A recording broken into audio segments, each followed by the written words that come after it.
Okay, so the easiest way to think about it is Mr. Adams was sentenced to 6.5 to 20 years in the New Hampshire State Prison, I think is the easiest way to look at it.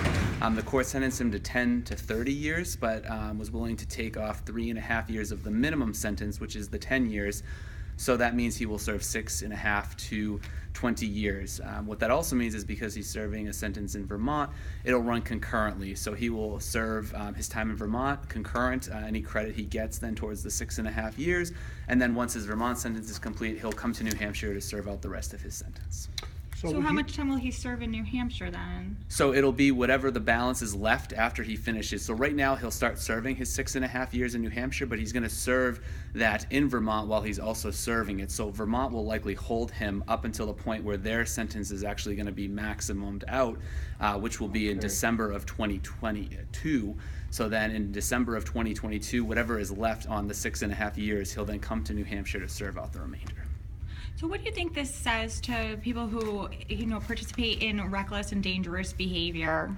I think it sends a message to the community that the court takes these types of crimes very seriously, that when officers are involved and regular citizens are involved, that there's a very simple solution, which is you stop your vehicle and you don't engage in this type of conduct. Otherwise, the consequences are going to be very severe.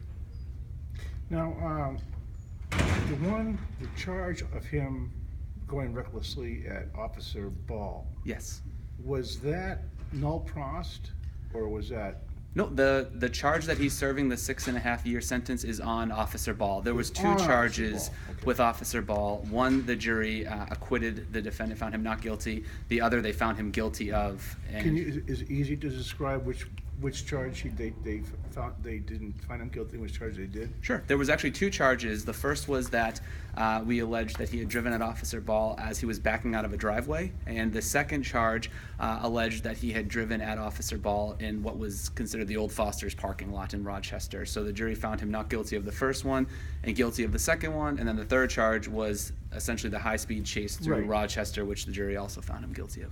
What was the suspended charge? What were those suspended sentences for? So that was for the charge of the high-speed chase through Rochester. So he received a 5 to 10 year state prison sentence, which is fully suspended, consecutive to the 6.5 to 20. So once he's released, if he commits any further crimes or any other violations of his parole, he could be exposed to that 5 to 10 as well. And when they said suspended for 30 years, what was that on? What charge was that on? So that's actually not suspended. It's the parole term. He got a 10 to 30. So the way the sentence works is that the minimum is 10, but he could be paroled.